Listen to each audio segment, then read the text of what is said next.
Eu acendi uma vela de lavanda para receber meus pais e minha irmã para o almoço de domingo, achando que, por uma vez, poderíamos ter paz. Mal sabia eu que aquela fragrância suave seria o prelúdio do caos. Enquanto o molho fervia no fogão, minha mãe, com o mesmo desprezo de sempre, pegou a concha quente e jogou em mim. A dor queimou minha pele, mas o que realmente ardeu foi perceber que nem meu pai nem minha irmã moveram um dedo. Eles riram. E foi nesse instante que algo dentro de mim mudou. Eu os expulsei da minha casa e jurei que jamais seria a filha obediente que engolia tudo calada. A partir dali, cada lágrima que eles me fizeram derramar se tornaria combustível para minha vingança. E acredite, eles pagaram por cada segundo de humilhação que me fizeram viver. Olá, seja bem-vindo ao canal Histórias Surpreendentes. Curta e se inscreva nesse canal, aproveite e ative as notificações. Comente aqui de qual cidade você está assistindo, vou adorar saber e deixar um coração no seu comentário. A vela aromática de lavanda queimava lenta sobre a mesa, espalhando um perfume doce que eu tinha escolhido com cuidado, ironicamente, para criar um clima de harmonia familiar. E se você quiser deixar sua casa perfumada com um cheiro suave de lavanda, acesse a aba Produtos na descrição e compre a sua.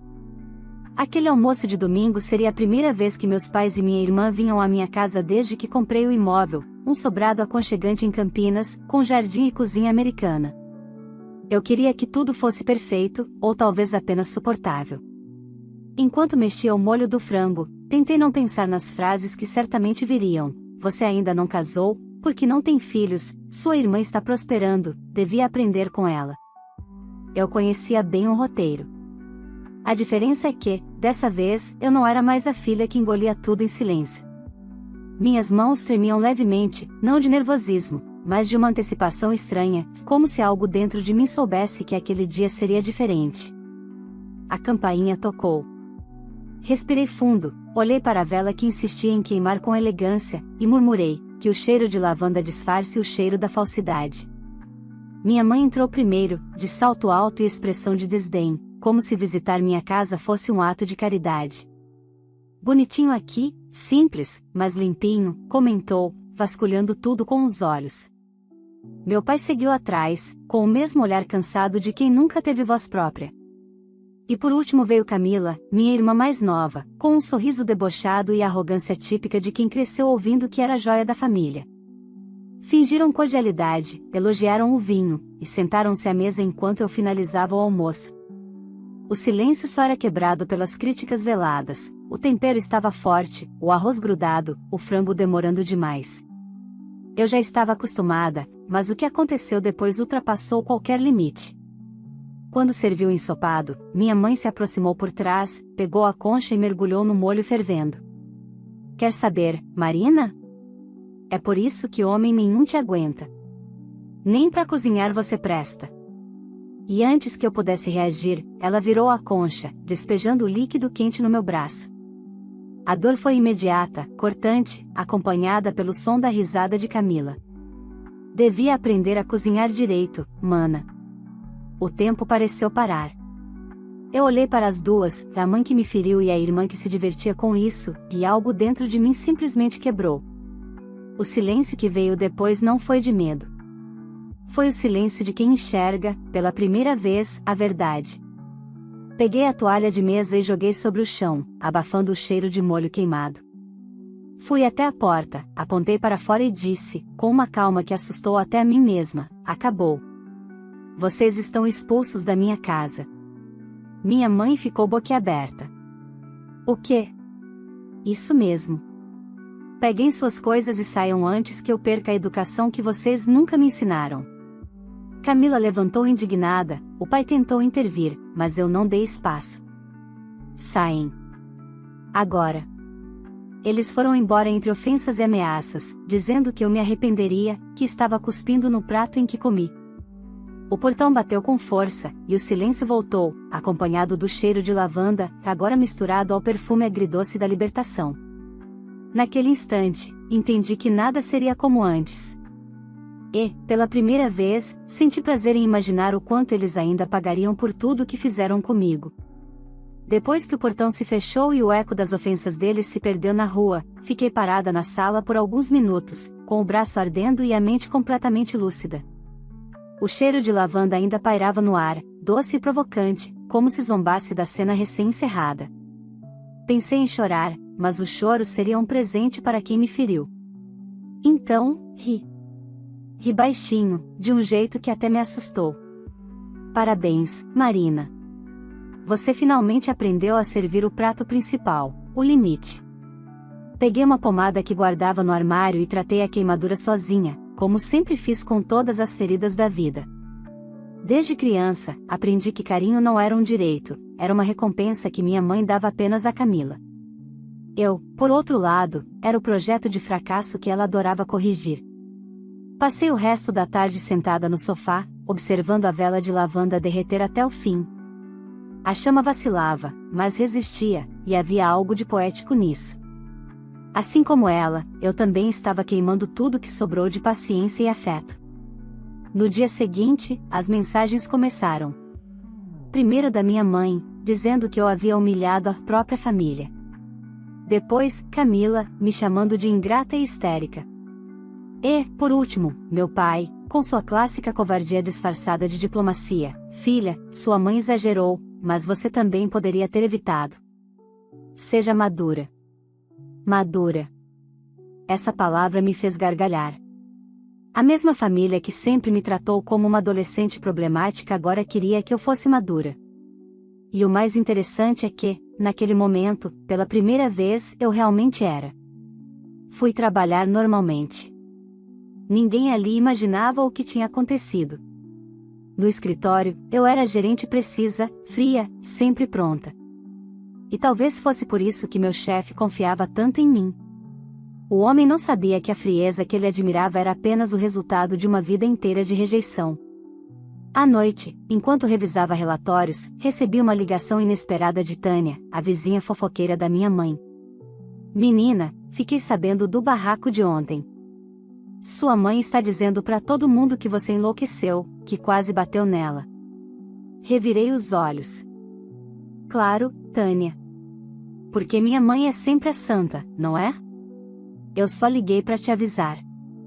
Ela disse que vai dar um jeito de te ensinar respeito. Dei um sorriso torto. Pois avise que agora quem dá jeito sou eu. Desliguei e, pela primeira vez, abri uma garrafa de vinho que eu estava guardando para uma ocasião especial. E, honestamente, ser finalmente livre parecia ocasião suficiente. Nos dias seguintes, minha vida se tornou um espetáculo silencioso. Meus pais e minha irmã estavam obcecados em me pintar como a vilã. Espalharam boatos na família, disseram que eu estava desequilibrada, que o sucesso profissional tinha subido a cabeça. Mas o destino é um roteirista melhor do que qualquer um deles, e já estava preparando meu momento de vingança. Uma tarde, enquanto organizava alguns documentos, encontrei uma pasta antiga com registros da empresa da família, com um pequeno negócio de importação que meu pai e minha mãe administravam há anos. Eu ajudara a fundá-lo, ainda jovem, mas, claro, nunca me deram o devido crédito. Descobri algo curioso: eu ainda constava como sócia fundadora, com 40% das cotas registradas em meu nome. Eles provavelmente haviam esquecido disso, já que o negócio nascerá com meu investimento inicial, quando vendi meu carro para ajudá-los. Sorri de canto. Então, vocês ainda dependem de mim e nem sabem, né? Liguei para meu advogado e pedi uma análise completa da empresa. Se havia uma coisa que aprendi na vida, é que vingança não precisa ser barulhenta, ela só precisa ser inteligente. Enquanto esperava o retorno, comecei a repensar tudo. Durante anos, tentei conquistar o amor da minha mãe cozinhando, ajudando, cedendo. Agora eu só queria uma coisa: que ela provasse do próprio tempero. 2 dias depois, o advogado me ligou. Marina, tem coisa grande aqui. Sua família anda mexendo nos lucros e usando o CNPJ para operações pessoais. Legalmente, isso é desvio. E, detalhe, como você ainda é sócia, pode pedir uma auditoria judicial. Excelente, respondi, sem hesitar. Vamos dar início a isso. Desliguei o telefone e respirei fundo. Aquela não era apenas uma vingança. Era um ajuste de contas com toda uma vida. O perfume de lavanda ainda impregnava a sala, mesmo depois de dias. Engraçado, aquele aroma que eu acendi para recebê-los agora se tornará o cheiro da minha libertação. E, enquanto acendia outra vela, murmurei, com um sorriso frio, que comece o jogo.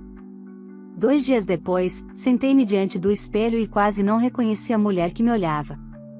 O braço ainda tinha uma marca avermelhada, lembrança do ataque de minha mãe, mas os olhos tinham mudado. Não havia tristeza, apenas cálculo. Eles vão se arrepender, murmurei, passando um batom que jamais usaria antes. Vermelho, intenso, imprudente. O advogado confirmou tudo por e-mail. Minha família vinha desviando dinheiro da empresa há anos. Compras pessoais em nome do CNPJ, transferências sem justificativa, e até o carro novo da Camila pago com o caixa da firma. A ironia era deliciosa. Eu, a filha fracassada, era tecnicamente dona de quase metade do império que eles achavam ser deles. Mandei abrir uma auditoria completa. Silenciosa, discreta. Nada de escândalo, ainda. Enquanto isso, fui montando o tabuleiro da minha vingança. Pedi demissão do emprego e usei parte do que já tinha economizado para abrir minha própria consultoria financeira. Sim, a inútil agora assessorava empresários sobre como proteger o patrimônio de parasitas, como a minha família. Camila postava fotos no Instagram, viagens, bolsas de grife, jantares caríssimos. Eu curtia todas. Um toque de sarcasmo digital. Enquanto ela ostentava, eu juntava provas. Quando a auditoria ficou pronta, o advogado me ligou: Marina, prepare-se. Isso vai dar cadeia.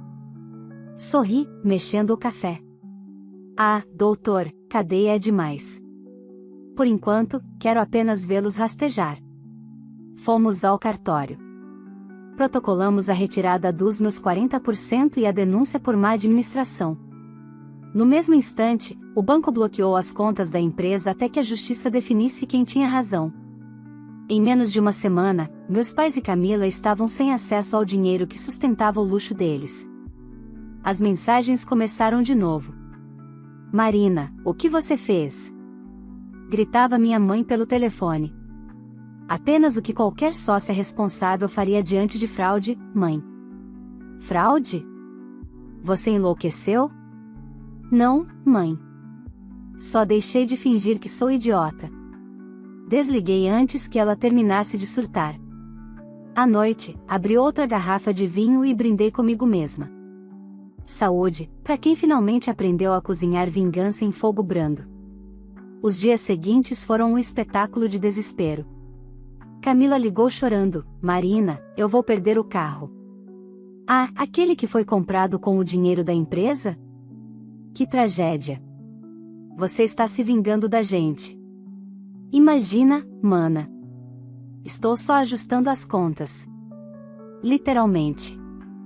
A cada ligação, eu respondia com a doçura de uma advogada em comercial de margarina. Sarcasmo era meu tempero favorito. Mas o verdadeiro prato principal ainda viria. Descobri que meus pais tinham usado a casa onde eu cresci como garantia de um empréstimo bancário. O problema? O imóvel estava registrado no nome da empresa, ou seja, também no meu. Pedi o bloqueio judicial imediato. Em 2 dias, um oficial de justiça entregou a notificação na porta deles. Minha mãe quase teve um colapso. Ligou aos berros: Você quer me ver na rua? Claro que não, mãe. Quero te ver entendendo o que é ser despejada por alguém da própria família. Experiência nova, né? Silêncio. Eu quase podia ouvir o som da ficha caindo. Meu pai, coitado, ainda tentou apelar para o emocional. Filha, a sua mãe está abalada. Vamos conversar. Abalada? Eu queimei o braço, pai. Ela que ferveu o caráter. Depois disso, silêncio total. A família que sempre me ignorou agora me temia. Era uma sensação agridoce. Parte de mim saboreava, outra parte observava, fria, sem alegria. Eu não queria o sofrimento deles, queria a justiça que o amor deles nunca me deu. Enquanto tudo desmoronava, minha consultoria prosperava. clientes novos, contratos assinados, dinheiro limpo entrando. A cada novo depósito, eu pensava, essa é a herança que eu mesma construí. Um mês depois, recebi a cereja do bolo. O banco leiloaria o terreno da empresa, e adivinhe quem comprou anonimamente por intermédio do advogado? Exato. Eu. O mesmo terreno onde minha mãe me fez chorar incontáveis vezes agora pertencia apenas a mim. O símbolo da humilhação se tornará meu troféu. Naquela noite, sentei na varanda com uma taça de vinho e uma nova vela de lavanda acesa. O aroma era o mesmo do dia em que tudo começou, só que agora não cheirava a tentativa de agradar. Cheirava a vitória. E eu pensei, rindo sozinha, se vingança tivesse fragrância, seria lavanda. O karma não faz barulho quando chega, ele apenas se senta e observa o estrago. E eu, confesso, estava adorando o espetáculo silencioso que se desenrolava. Em menos de 2 meses, a reputação perfeita da minha família começou a rachar. A empresa tradicional e respeitada virou sinônimo de fraude.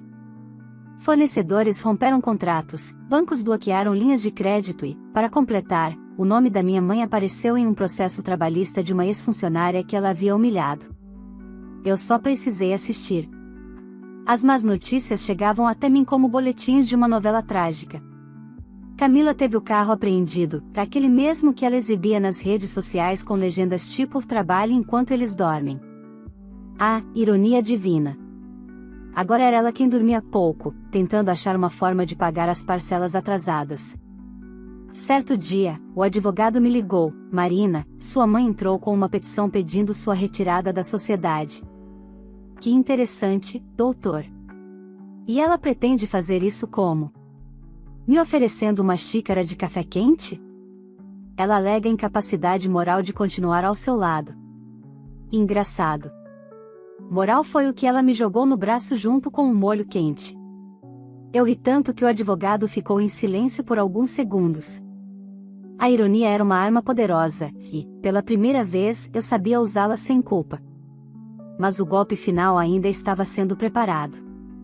Usei parte dos lucros da minha consultoria para comprar as dívidas da empresa junto ao banco. Sim, eu me tornei credora dos meus próprios pais. Foi a jogada mais deliciosa que já fiz. Agora, legalmente, eles me deviam dinheiro. Meu pai me procurou pessoalmente. Apareceu no meu escritório, com aquele ar de quem tentava manter a dignidade de um general derrotado. Filha, nós erramos, está bem? Mas você não precisa acabar com a gente. Cruzei as pernas e o encarei com calma. Erraram? Pai, errar é esquecer o aniversário de alguém. O que vocês fizeram foi me transformar em inimiga. Sua mãe está doente, Marina. Ela não dorme, vive nervosa. Interessante. Eu também perdi noites de sono, lembra? Só que ninguém se preocupou comigo. Ele suspirou e baixou a cabeça. Pela primeira vez, vi arrependimento. Mas era tarde. Eu só vim pedir que você devolva o terreno da empresa. É tudo que nos resta. Ah, o terreno. Sabe, pai, ele fica lindo à noite com a luz dos postes refletindo no portão novo. Estou pensando em abrir uma filial da minha consultoria lá. Assim, quando passarem em frente, poderão se lembrar de mim todos os dias. Ele ficou mudo. Eu, por outro lado, estava calma demais. Não era crueldade, era equilíbrio. Por anos, eles tiveram todo o poder. Agora era minha vez de ditar o ritmo. Os dias seguintes trouxeram um colapso completo. A empresa foi declarada insolvente. Meus pais perderam quase tudo. Venderam a casa grande para pagar dívidas, e foram morar em um apartamento alugado em um bairro que minha mãe jurava nunca pisar. Já Camila, sem emprego e sem luxo, se tornou influenciadora de autoajuda, falando sobre superação e energia positiva. Eu até segui o perfil dela só para rir das frases motivacionais. Quem te apunhala, te ensina a se curar. Pois é, mana, murmurei. E quem te financia, te ensina a falir. Enquanto eles se afundavam, eu crescia. Minha consultoria virou referência. Fui convidada para palestras, participei de eventos empresariais e dei entrevistas sobre ética financeira. Se existia ironia maior que essa, eu desconhecia. Mas o destino ainda reservava um toque final. Um dia, ao chegar em casa, encontrei uma carta no portão. Reconheci a caligrafia da minha mãe. Abri com cuidado, sem pressa. Era um pedido patético de reconciliação disfarçado de desabafo. Ela dizia que família é o bem mais precioso e que eu deveria deixar o orgulho de lado. No final, uma ameaça velada: a vida dá voltas, Marina. Cuidado para não cair também. Sorri. A vida realmente dá voltas, e eu estava dirigindo o volante. Peguei a carta, acendi outra vela de lavanda e deixei o fogo consumir o papel lentamente, até virar cinza. Adeus, mãe. Sussurrei. Que a fumaça leve sua hipocrisia pro alto. Aquela noite marcou um ponto sem retorno. Eu não era mais a filha rejeitada. Era a mulher que aprendeu que amor sem respeito é caridade disfarçada. E o melhor: eles ainda não tinham ideia do último movimento que eu estava prestes a fazer. O verdadeiro acerto de contas ainda viria. Eu sempre ouvi que vingança é um prato que se come frio. Mentira. Eu a servi quente, fumegante, com aroma de lavanda e pitadas de ironia. Depois de queimar minha pele, minha mãe acreditava que tudo terminaria com a minha expulsão do círculo familiar. Mal sabia ela que havia me libertado da coleira. E agora, cada passo dela era apenas mais um degrau para o desespero. Os meses seguintes foram deliciosamente previsíveis. Meus pais tentaram reconstruir a empresa sob outro nome, Distribuidora Camila e Família. O problema é que escolheram péssimos fornecedores, e o novo negócio nasceu falido. Nenhum banco queria conceder crédito a quem tinha um nome sujo e um histórico judicial recente. E, ironicamente, as poucas empresas dispostas a negociar exigiam um avalista. Adivinha quem era a única pessoa juridicamente apta para assinar? Eu. Um e-mail chegou numa segunda-feira, redigido com aquele tom passivo-agressivo que minha mãe dominava. Marina, sabemos que houve desentendimentos, mas precisamos de sua assinatura apenas para destravar um contrato. É uma formalidade. Depois, podemos conversar civilizadamente. Li, dei um gole no meu café e respondi: mãe, adoraria ajudar, mas infelizmente estou ocupada assinando documentos que não envolvem gente que me queimou viva. Abraços perfumados de lavanda. Enviei com um emoji de flor. Pequenas vinganças também têm gosto de vitória. Camila, por outro lado, parecia flutuar entre a negação e o desespero. Postava vídeos chorando, dizendo que as pessoas julgam sem conhecer a história. Ela dizia que a inveja destrói famílias, como se o problema fosse meu ciúme, não o colapso moral deles. Cheguei a assistir um dos vídeos, com ela falando em tom de vítima e soluçando de propósito. Alguém dá um Oscar para essa mulher, murmurei, desligando o celular. Mas a peça final ainda estava por vir. O terreno da antiga empresa, aquele que eu havia comprado anonimamente, estava prestes a ser demolido para dar lugar a algo novo. Eu decidi erguer ali um centro empresarial com salas de consultoria, coworking e um auditório para palestras. O nome? Espaço Lavanda. Sim, eu fiz questão. O mesmo perfume que minha mãe sentia enjoo agora seria associado ao meu sucesso. Durante a inauguração, eu caminhei entre jornalistas, empresários e parceiros. O evento estava impecável. Champanhe, flores roxas, luzes suaves e uma placa dourada na entrada com meu nome, Marina Duarte, fundadora e CEO. Foi ali, em meio aos flashes, que percebi o poder do silêncio. Não precisei gritar vitória. Bastava existir. No dia seguinte, as manchetes dos portais locais noticiavam: filha de ex-empresários falidos inaugura espaço moderno e promete revolucionar o setor financeiro de Campinas. As mesmas pessoas que antes me ignoravam agora me convidavam para almoços e entrevistas. O mundo ama quem se levanta depois de ser pisado. Mas, nos bastidores, o drama da minha família se intensificava. O aluguel do apartamento onde meus pais moravam atrasou. O proprietário, um cliente meu, me ligou para perguntar se eu queria intervir. Intervir? Perguntei, rindo. Só se for para mandar flores de lavanda na entrega da ordem de despejo. E ele mandou um buquê enorme com o bilhete, do perfume que lembra sua filha. Segundo o zelador, minha mãe teve uma crise nervosa. Camila saiu chorando, e meu pai apenas ficou imóvel, olhando o papel, como que entende finalmente que perdeu tudo, inclusive o controle sobre mim. À noite, abri o vinho mais caro que tinha e sentei no sofá, observando a chama da vela tremular. O mesmo ritual do início, só que agora sem medo. Toquei a cicatriz no braço e senti orgulho. Quem diria, mãe, murmurei. A filha que não prestava virou o pesadelo que você criou. Eu sabia que meu caminho estava longe de terminar, mas o mais importante já havia acontecido, eles provaram do próprio veneno. O silêncio, antes sinal de submissão, agora era minha sentença de poder. Do lado de fora, chovia. E, curiosamente, o som da chuva no telhado me lembrou da infância, dos dias em que eu tentava mostrar meus desenhos à minha mãe e ela os rasgava dizendo que isso não dava dinheiro. Sorri. Pois é, mãe. Arte não deu dinheiro, mas deu vingança.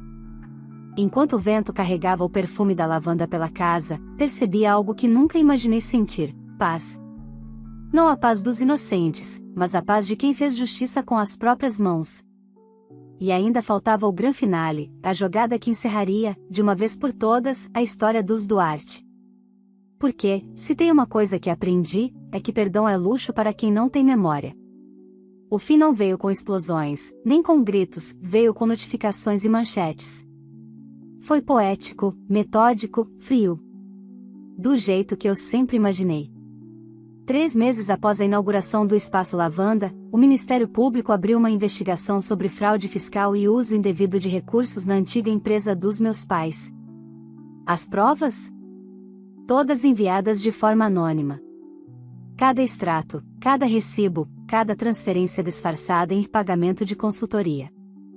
As digitais estavam todas lá, as deles. E o melhor, eu não precisei levantar um dedo. Apenas entreguei a verdade embrulhada em papel timbrado. Naquela manhã, tomei meu café assistindo ao noticiário. A imagem dos dois sendo escoltados pela polícia era quase cinematográfica. Minha mãe, com o cabelo despenteado e o olhar vazio, meu pai, abatido, tentando preservar a dignidade que nunca soube usar. Camila, é claro, chorava nas redes sociais, dizendo que a família estava sendo injustiçada por invejosos. Eu quase deixei um comentário: querida, o nome disso é consequência. Mas preferi o silêncio. Silêncio tem mais peso. Os jornais logo descobriram que o imóvel da empresa, agora demolido, pertencia à minha consultoria. O detalhe transformou o caso em um escândalo regional. A filha que foi expulsa do lar vence na justiça e constrói império sobre as ruínas dos pais. Jornalistas adoram metáforas. Eu também. Dias depois, meu advogado me ligou: Marina, o juiz autorizou o leilão dos bens deles para ressarcimento dos credores. Quer participar? Pensei por um momento. Quero. Mas não como compradora. Como espectadora. Naquela quinta-feira, fui até o fórum. Sentei na última fileira da sala de audiências, discreta, vestida de preto, com um leve perfume de lavanda. Observei cada lance, cada objeto sendo listado, carros, móveis, até o piano antigo da minha mãe. Tudo indo embora, peça por peça, como um inventário do orgulho. Quando o juiz bateu o martelo, senti algo curioso, não alegria, mas alívio. Como se o peso de todos os anos tivesse, enfim, caído no chão junto com aquele som. Ao sair, encontrei Camila no corredor. Estava irreconhecível, com olheiras, o cabelo sem brilho, e um olhar desesperado tentando se sustentar na soberba. Feliz agora? Ela cuspiu. Você destruiu nossa família. Eu? Sorri. Eu só deixei vocês cuidarem do próprio destino. Foram ótimos em se destruir sozinhos. Ela se aproximou, furiosa. Você é fria, Marina. Não tem coração. Errado, mana. Eu só aprendi a usá-lo como bússola, não como corrente. Saí sem olhar para trás. E, pela primeira vez, o som dos saltos ecoando no piso do fórum soou como aplauso. As semanas seguintes foram tranquilas, quase entediantes. Reorganizei minha rotina, reformei o jardim e pintei a parede da sala de lilás, uma homenagem discreta à cor da lavanda. Às vezes, o perfume se espalhava pela casa e me lembrava de tudo, da concha, da dor, da raiva, da transformação. E, curiosamente, eu sorria. Não por orgulho, mas por reconhecimento. A notícia final chegou por e-mail. Meu pai havia conseguido um acordo e cumpriria a pena alternativa. Minha mãe, por outro lado, enfrentaria um processo mais longo. Camila se mudará para o interior, tentando recomeçar. Eu deletei o e-mail e fechei o notebook. Aquilo já não me pertencia. Numa tarde qualquer, sentei na varanda, com o sol dourando o jardim e uma taça de vinho na mão. A cicatriz no braço era quase imperceptível agora, mas eu gostava de observá-la, era minha tatuagem involuntária, a lembrança de onde tudo começou. Pensei em tudo o que havia aprendido. Que amor não redime covardes, que perdão não apaga cicatrizes e que silêncio é a arma mais elegante que existe. O mundo sempre esperou que eu fosse a filha dócil, a pacificadora, o elo frágil. Mas eu me tornei o que eles nunca imaginaram, a consequência. Olhei ao redor, o jardim, o vento suave, a chama da vela que queimava tranquila sobre a mesa. O mesmo perfume de lavanda que um dia acendi para agradar, agora era o cheiro da minha vitória. Peguei meu celular e abri o bloco de notas. Escrevi: eles me ensinaram a suportar humilhação. Eu aprendi a retribuir com silêncio. Eles me chamaram de ingrata. Eu apenas devolvi o que me foi dado. E se o inferno tem perfume, ele deve cheirar exatamente assim, a lavanda e liberdade. Apaguei o texto logo em seguida. Não precisava guardá-lo, a história já estava escrita em mim. A chama da vela tremulou, quase se apagando, mas resistiu. Assim como eu. E enquanto o dia terminava, percebi que minha vingança não era mais sobre puni-los. Era sobre garantir que nunca mais ninguém me fizesse diminuir para caber em lugar algum. Se você chegou até aqui, me conta nos comentários, você faria o mesmo que eu fiz? Depois de tudo que passei, você teria coragem de colocar um ponto final e deixar que cada um colhesse o que plantou? Quero saber sua opinião. Aproveita e me diz também de qual cidade você está assistindo esse vídeo, vou adorar deixar um coração no seu comentário para te agradecer por acompanhar essa história até o fim. Se essa história te prendeu do começo ao fim, curta o vídeo, isso ajuda demais o canal a crescer e a trazer novas histórias cheias de reviravoltas e emoção. E claro, se inscreva no canal e ative o sininho para não perder as próximas histórias. Toda semana tem uma nova trama de superação, justiça e empoderamento, contada com o coração e um toque de ironia, como você viu hoje. Ah, e compartilhe esse vídeo com alguém que também já precisou se libertar de uma família tóxica. Às vezes, ouvir uma história assim é um empurrão que falta para recomeçar com força e dignidade.